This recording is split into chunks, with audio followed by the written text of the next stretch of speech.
Muito bem, queridos, essa é a nossa aula acerca de antropologia. E na aula de hoje a gente vai ver a perspectiva do homem a nível teológico. Se Deus foi o Criador, conforme mostra as Escrituras, nós temos nas Escrituras um desenvolvimento do relacionamento desse homem com esse Deus Criador. Um Deus que cria, mas continua presente, direcionando o destino do homem. Na aula de hoje, a gente vai ver sobre o homem. O homem, esse ser que é dotado de intelecto, inserido numa cultura, faz parte de uma sociedade, e a gente vai ver no vídeo de hoje como esse homem se relaciona com Deus, como foi o relacionamento desse homem que foi criado por Deus, como esse relacionamento se deu, como foi quebrado, como foi restaurado e a perspectiva futura desse relacionamento do homem com Deus. Então, ele, o homem em sua dignidade, a Bíblia nos ensina que o homem ele foi criado por Deus, a sua imagem e semelhança. Está lá em Gênesis 1, verso 27. Então, o reflexo original da criação é que esse homem transmitisse para as coisas criadas a imagem daquele Deus que o criou. A dignidade última do homem seria quando as outras criaturas que não têm o intelecto do homem, não têm a alma do homem, o pudessem enxergar como uma autoridade digna de ser criada à imagem e semelhança de Deus. Mas essa imagem e semelhança ela é rompida, e quando eu falo essa imagem e semelhança, esse relacionamento do homem com Deus foi rompido no Éden, e a gente vê isso em Gênesis 3, quando o homem peca. O pecado entra no mundo, e conforme fala em Isaías 59, verso 1 e 2, o nosso pecado faz separação entre nós e Deus, porque houve uma ruptura na criação a partir da entrada do pecado no mundo. Esse homem passa a se reproduzir, crescendo, se multiplicando, mas com um defeito de fábrica, a natureza pecaminosa. Então, a estrutura do ser humano é a união do corpo da alma. Algumas versões da tricotomia grega, por exemplo, e que é usado na Bíblia, vai falar que o homem é corpo, alma e espírito. Mas, por vezes, na Bíblia, a dimensão da alma e do espírito vão ser sinônimos. Outra das vezes vão ser sentidos diferentes. Não fica muito claro, mas o homem, dele ser um ser carnal, ele também é um ser espiritual. Ele possui um espírito, habita num corpo e possui suas emoções que são relacionadas à sua alma. A alma, ela é imortal. Ela é essa parte de nós que vai viver para sempre, segundo está lá em Mateus 10, verso 28. Essa alma, ela vive para sempre. O corpo, ele vai se deteriorar com o tempo, vai virar adubo para o solo, né, depois de enterrado. O corpo vai desaparecer, apesar de haver uma promessa futura em 1 Coríntios 15, que nós ressuscitaremos em corpos glorificados, e aqueles que estão vivos serão transformados em corpos glorificados. Então, há uma reconstrução desse corpo para os vivos, e para aqueles que já estão mortos vão ressuscitar em corpos glorificados.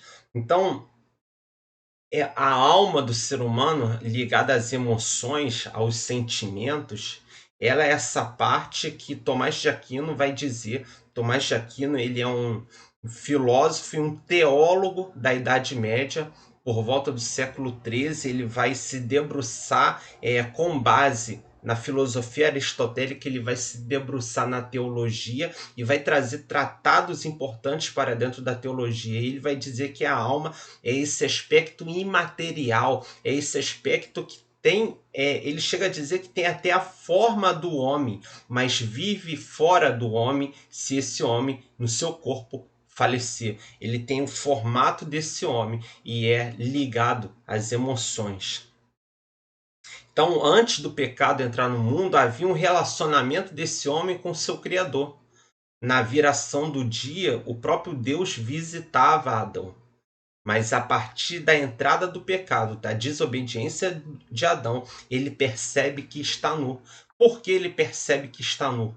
Porque agora há uma consciência corrompida. A glória de Deus se apartou de Adão e ele percebe que está nu. Esse ato de perceber que está nu é justamente essa glória de Deus saindo de Adão, porque Deus não pode se relacionar com o pecado. Então Deus sai, essa glória sai de Adão e ele percebe a sua nudez. Ele agora tem uma mente corrompida, as emoções são corrompidas, além do seu corpo padecer por doenças por causa da entrada do pecado no mundo. São os efeitos da queda.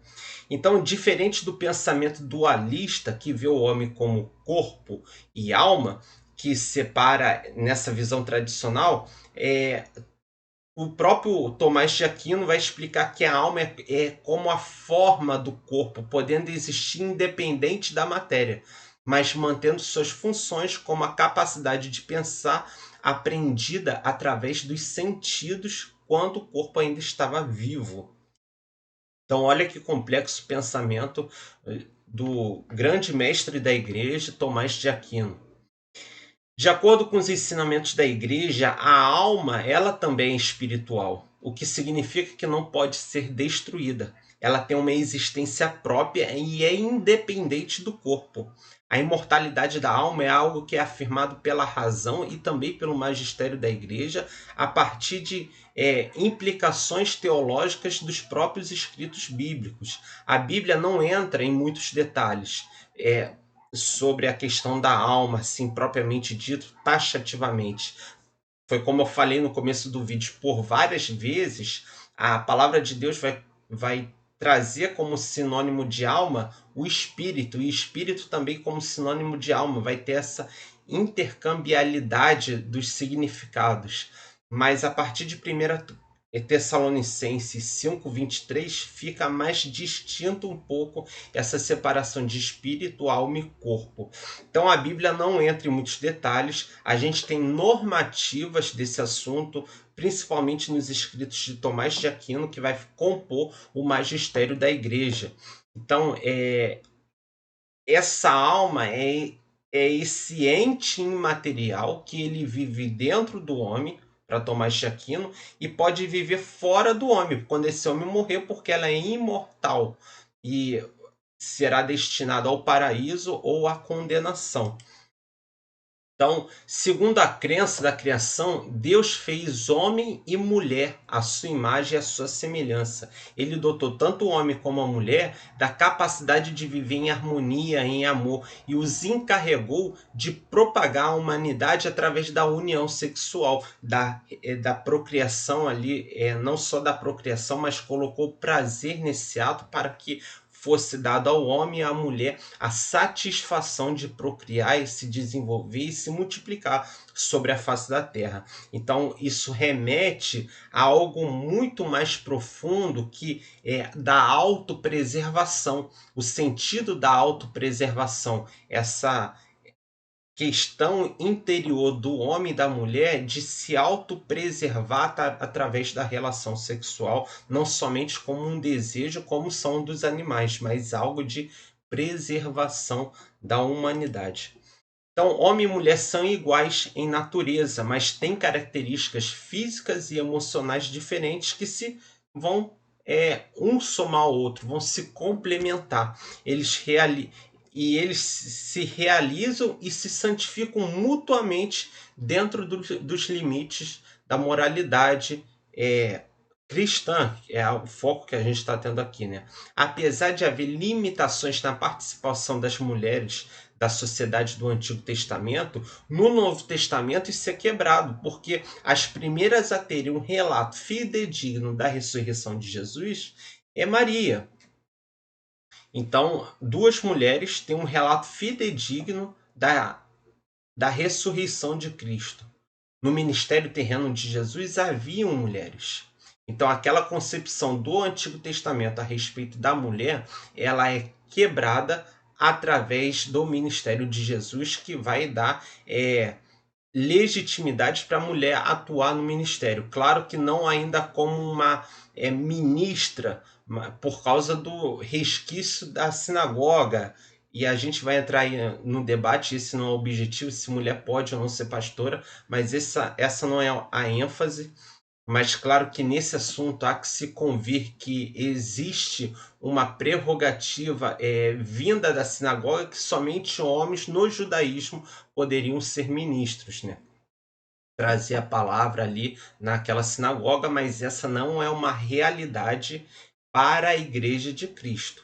Então, no Novo Testamento, essa questão de homem e mulher, o matrimônio, o casamento vai ser levado pelo magistério da igreja, e quando eu falo magistério da igreja, é aquilo que foi pensado de teologia ao longo de todos esses anos da história da igreja. O matrimônio é elevado pela Igreja Católica como um sacramento, assim como o batismo e a ceia. A Igreja Católica também equipara ao batismo e a ceia o matrimônio.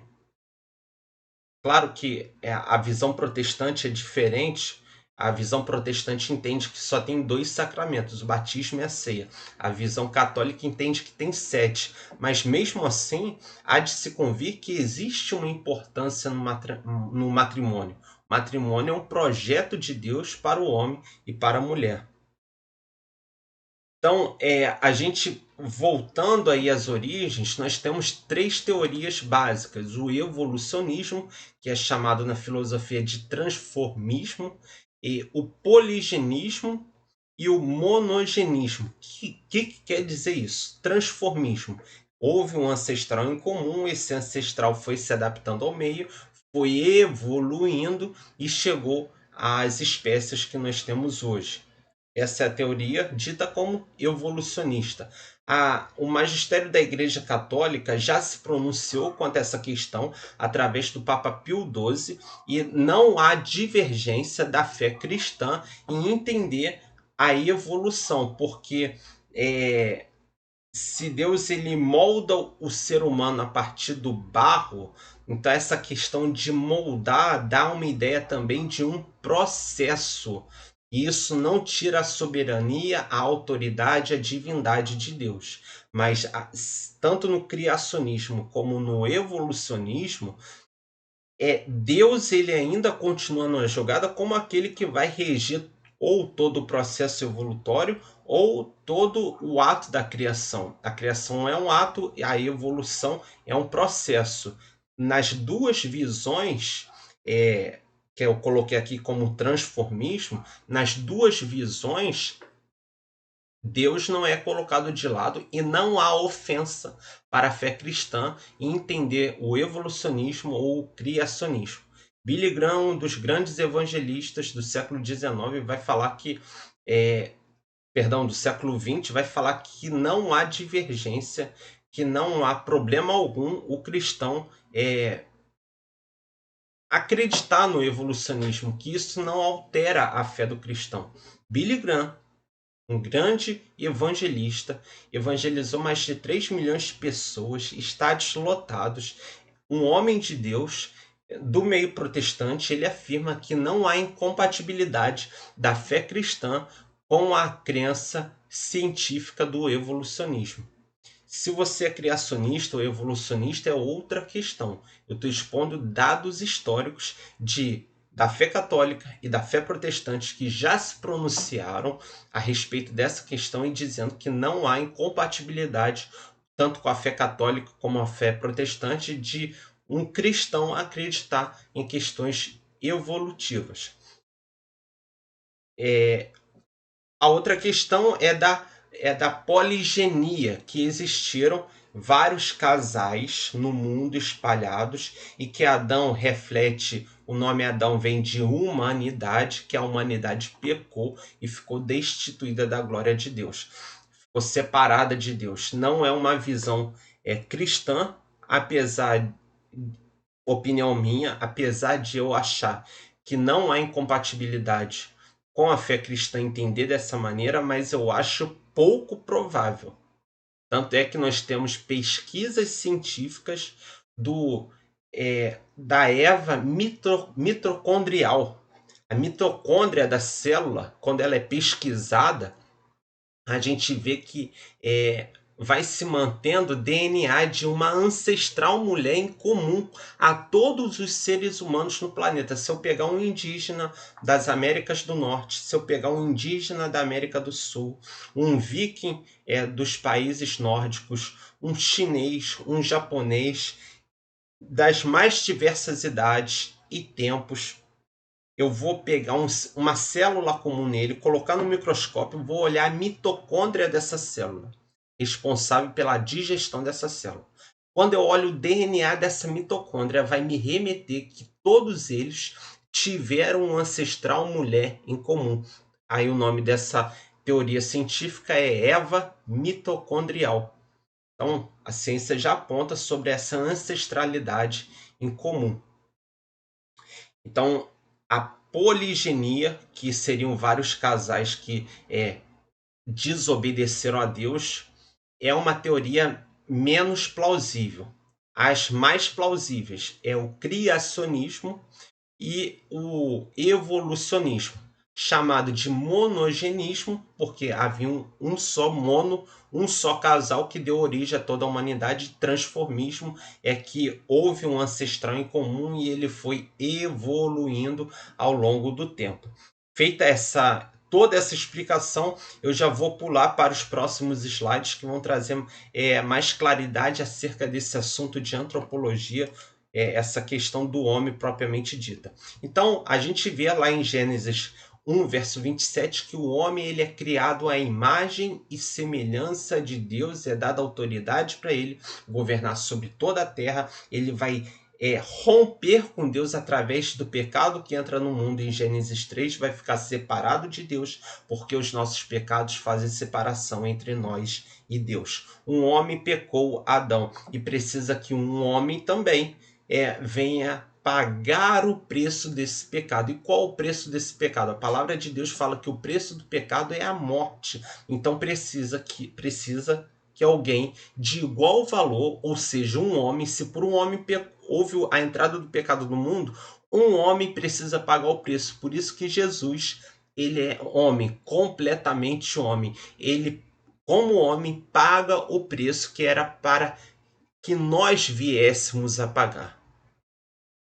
Um preço é cobrado pelo pecado, pela desobediência. Qual é esse preço? A morte. Cristo Jesus, o Verbo eterno, pré-existente, ele se faz homem, ele encarna, ele se torna homem, completamente homem.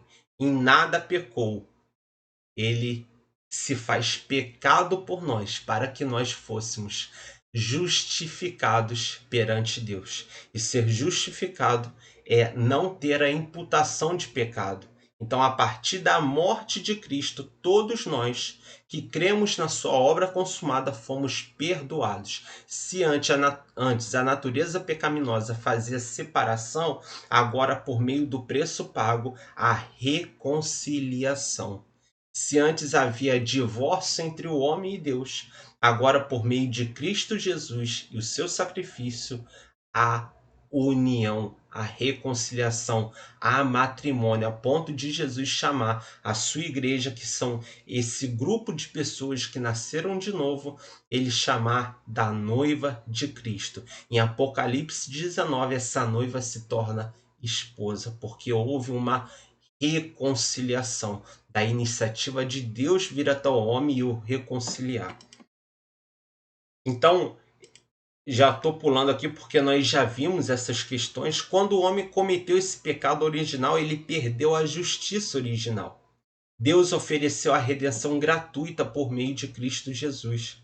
Embora o homem possa recuperar esse estado de justiça, de justificado perante Deus, e algumas visões do protestantismo vão dizer que essa regeneração ela acontece antes do batismo. Outras linhas do protestantismo vão dizer que acontece do cristianismo acontece no batismo, e outras linhas do cristianismo vão dizer que acontece após o batismo. O entendimento majoritário, e aí eu trago para mim, da Igreja Presbiteriana do Brasil. Eu não sou presbiteriano, mas eu concordo nesse sentido com eles, que a regeneração ela pode acontecer antes do batismo, no batismo e após o batismo. Então, o batismo seria um meio de comunicar a graça de Deus. Aquela pessoa ela pode ser regenerada antes, durante ou depois. A Igreja Católica entende que a regeneração ocorre no momento que a pessoa é batizada. Algumas visões protestantes entendem que pode ser nos 3 estágios. Algumas vão dizer que é antes.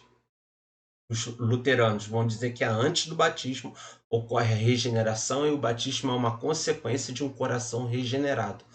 Os presbiterianos, por meio da Confissão de Fé de Westminster, vai dizer que é antes, pode ser durante ou pode ser depois do batismo. Os zwinglianos, do movimento da Reforma da Suíça, vai dizer que é após o batismo. Antes, durante ou após não faz muita diferença para a fé cristã. A questão é que na regeneração nós somos elevados ao status de justificados perante Deus. Isso quer dizer que nós não vamos pecar? Não, não quer dizer isso. Mas quer dizer que temos um advogado junto ao Pai, Cristo Jesus, que se compadece de nós e se apresenta, e Deus passa a olhar para nós por meio do olhar do sacrifício de Cristo, da cruz. Então, a doutrina do pecado original é crucial para a fé. É importante, e João Calvino falava sobre a depravação total, e é importante distinguir entre o pecado que aconteceu no começo da história e o estado de pecado que todo ser humano carrega desde o nascimento. Houve um pecado original em Adão, que é chamado cabeça de raça. Ele representa toda a humanidade, por isso ele é o cabeça de raça, e esse pecado ele passou a todos os seres humanos a partir do nascimento. E a partir daí, esse ser humano nascido, naturalmente, ele precisa ser regenerado para que ele tenha o status de justificado perante Deus. Então a humanidade enfrenta um grande caos, sugerindo que algo deve ter causado isso. E que alguns veem o relato do pecado original como esse causador inicial. Alguns entendem que foi algo simbólico, outros que foi literal. A questão é que o pecado entrou no mundo e corrompeu a humanidade. Os impactos desse pecado original, da queda. Assim, quando Adão pecou, todos pecaram, porque ele é um cabeça de raça. A participação dos descendentes do pecado de Adão, a gente não tem culpa do pecado que Adão cometeu. Mas Jesus também não tinha culpa do pecado que Adão cometeu, mas ele foi para a cruz no nosso lugar. Nós herdamos o pecado sem ter culpa do ato que Adão fez, mas também nós herdamos a justiça, sem merecer o sacrifício de Jesus a nosso favor. Então, justificados, pois, mediante a fé, temos paz com Deus por intermédio de Cristo Jesus. Está lá em Romanos 5, verso 1. Nós herdamos a justiça, mesmo sem merecer, assim como herdamos o pecado, mesmo sem merecer. Então, bendito é Cristo Jesus, que nos imputou a sua justiça, e somos agora considerados justos diante de Deus. Não por algo que nós havíamos feito, porque algo que nós havíamos merecido, mas porque Deus resolveu nos reconciliar e delegou a nós esse ministério da reconciliação, para que no nome de Jesus nós venhamos a reconciliar o mundo com Deus. Somos agora esses encarregados de levar esse ministério da reconciliação ao mundo através da palavra do Evangelho. Então, vivemos em tempos de grandes mudanças, afetando nossa forma de pensar, agir e de nos relacionar. No centro de tudo isso está o ser humano. Diante dessas mudanças, talvez seja a hora de a igreja, como um todo, buscar compreender o que vem acontecendo através da visão da antropologia teológica, que todo ser humano é imperfeito, ele está num estado de amadurecimento até o prêmio da soberana vocação que é em Cristo Jesus. Podemos discutir aqui muitos conceitos, mas vamos focar na visão de Cristo para entender isso. Ao descer da sua glória e se tornar semelhante ao homem, frágil e sujeito às mesmas fraquezas que nós, Cristo nos mostra o olhar de Deus para com o homem, um olhar que se compadece de nós, que vem ao nosso encontro quando nós não merecíamos, que nos reconcilia, que nos reconecta, que coloca dentro de nós essa natureza humana quando nós não tínhamos méritos algum. E eu queria trazer algo para você que eu achei de um autor que fala sobre a reforma protestante. Eu achei muito interessante. A salvação, e dentro da salvação você entenda a justificação, regeneração, perdão, perdão completo de todos os pecados. A salvação é um resgate, não uma conquista. O ato de Deus vir até nós e nos reconciliar é um resgate da parte dele, e não uma conquista nossa que conseguimos chegar até os céus. Isso está escrito pelo autor Leif e o autor Dowey no livro A História da Reforma Protestante, da editora Vida Nova. Eu achei muito bem colocado. A salvação é um resgate, é o ato de Deus vir ao encontro do ser humano e o reconciliar para si. Não é uma conquista do ser humano que alcançou os céus.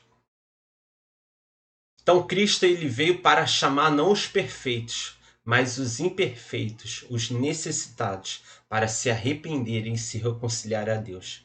Vivemos em uma sociedade mega confusa, onde valores e pensamentos humanos estão em constante mudança. Mas o que não muda é a palavra de Deus, porque Deus não é homem para que minta, nem filho do homem para que se arrependa. Diante de tantas mudanças, mentalidade humana, cultura, sociedade, o ser humano ele vai mudando, ele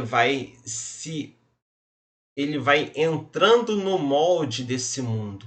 Mas Romanos 12, verso 2, Paulo fala que não vos conformeis com esse mundo, mas renovais a vossa mente, o vosso entendimento na palavra de Deus. É uma atitude nossa. Renovar, Paulo fala, mas renoveis. É uma ordem dada a nós. Nós temos que submeter a nossa mentalidade à palavra. Deus já veio ao nosso encontro, nos redimiu, nos salvou, nos justificou, nos colocou na família de Deus, mas agora o ato de renovar nossa mente é atitude nossa, responsabilidade humana. Cada geração que surge, uma nova cultura, estamos agora nessa questão da hipermodernidade. A todo instante, a modernidade é um conceito que vai evoluindo, um conceito que vai ficando mais abrangente, um conceito que vai ganhando maiores proporções. Por isso é chamado de hipermodernidade. Somos a todo instante bombardeados pelas nossas redes sociais, pelos nossos entretenimentos, pelas nossas informações na ponta da nossa mão, como nos nossos celulares. Com o avanço da inteligência artificial, e nós acabamos nos moldando a essa hipermodernidade. Mas o mandamento bíblico, que está lá em Romanos 12, verso 2, é que não nos conformeis com esse mundo, mas renovai o vosso entendimento na palavra de Deus.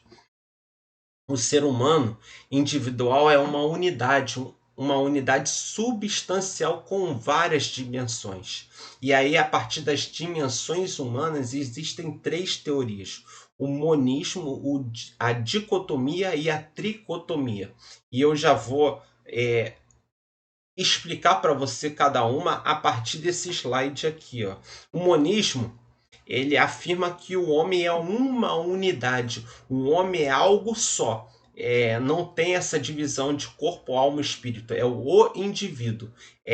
O ser humano não é dividido em partes, é único, é o monismo. Uma teoria pouco usual. As três mais divulgadas é o monismo, a dicotomia e a tricotomia. Nós temos ainda uma quarta, que a gente vai ver aqui também. A dicotomia faz separação entre o corpo e a alma. E a tricotomia vai fazer separação. É claro que o ser humano não se separa, né? Mas é corpo, alma e espírito. Corpo no grego é chamado de soma,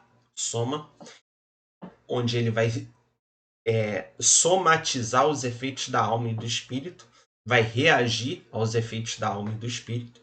A alma é chamada de psique no grego, é relacionada às emoções, os sentimentos, e o espírito é relacionado a esse sopro divino, a esse, em hebraico, ruach, o fôlego de Deus em nós, ou pneuma em grego, também chamado de espírito. E aí eu trouxe essa ilustração, tá até no meu Instagram, prof.vini_tropiano, tá lá também a postagem, essa aqui que você está vendo, ó. O homem em 3 dimensões, a tricotomia. Então o espírito é responsável por discernimento, esperança, adoração, oração, fé. A gente pode falar, grosso modo, o espírito está ligado a um sentido mais religioso. E a alma, a psique, relacionada ao pensamento, aos sentimentos, à vontade, à consciência, à razão. O corpo é o soma do grego, que vai somatizar todas essas reações da alma e do espírito e dos sentidos. Então, o corpo está relacionado aos sentidos, visão, audição, olfato, tato e paladar. Então, o corpo, a Bíblia vai tratar de homem carnal, em 1 Coríntios 3, do verso 1 ao verso 3. A alma, ao homem natural, 1 Coríntios 2, verso 14. E o espírito, ao homem espiritual, 1 Coríntios 2, verso 13. E a gente tem esse embasamento bíblico da tricotomia a partir de 1 Tessalonicenses 5, verso 23 e Hebreus 4, verso 12. Então, a outra teoria que fala sobre as dimensões do homem é essa quarta teoria multidimensional, que o homem ele é um ser com múltiplas dimensões, dimensões psíquicas, emocionais, históricas, cósmicas, sociais, matéria. Então, subdivide o homem em muitas partes. E você pode ver que na tricotomia, essas partes que são divididas no multidimensionalismo, elas são agrupadas ou na alma ou no espírito. E qual o papel fundamental da igreja? Dentro da antropologia, o papel fundamental da igreja é de conhecer, entender, buscar se relacionar com esse homem, com esse ser humano, como ele o é. Antes de vir para Cristo, uma velha criatura, morta espiritualmente, depois que entrega a vida para Cristo, uma nova criatura, e que vai fazer parte desse corpo de Cristo. A igreja, então, precisa pensar e repensar o seu papel nessa missão de resgatar os valores perdidos, visionar o homem na ótica de Cristo, enxergar o homem por meio de Cristo, por meio da obra de Jesus. Essa compreensão de que o homem, ele, como diz lá em Romanos, ele é no primeiro Adão feito alma vivente e no segundo Adão Cristo ele é espírito vivificante.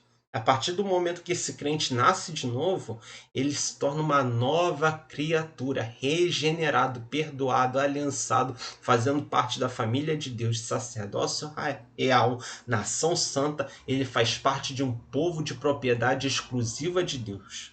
Mas antes dele entrar nesse estado, ele é um homem natural, que não teve o seu espírito vivificado pelas Escrituras. E a igreja precisa dialogar com essas duas realidades de homem. O homem carnal, alma vivente, no primeiro Adão, e o homem que faz parte da igreja de Cristo, essa igreja espiritual, é feito espírito vivificante, esse ser espiritual vivo. E a igreja tem que saber atuar nesses dois campos, um como missão evangelística e o outro como aqueles que vão agrupar, fazer parte desse time, dessa eclésia que vai a anunciar as boas novas de Cristo, compor esse ministério da reconciliação. Então, a evangelização da igreja não pode parar diante das mudanças culturais. Precisamos enxergar o homem como o objeto do sacrifício de Cristo, independente das mudanças dos costumes, da hipermodernidade, dos avanços tecnológicos, sociais, culturais. Nós precisamos enxergar o homem a partir da ótica de Cristo, aquele que foi alvo do favor da graça imerecida de Cristo Jesus. E por fim, chegamos aí ao fim da nossa aula. Se você gostou, deixa aqui nos comentários e eu quero saber mais de você. Amém? Graça e paz, queridos.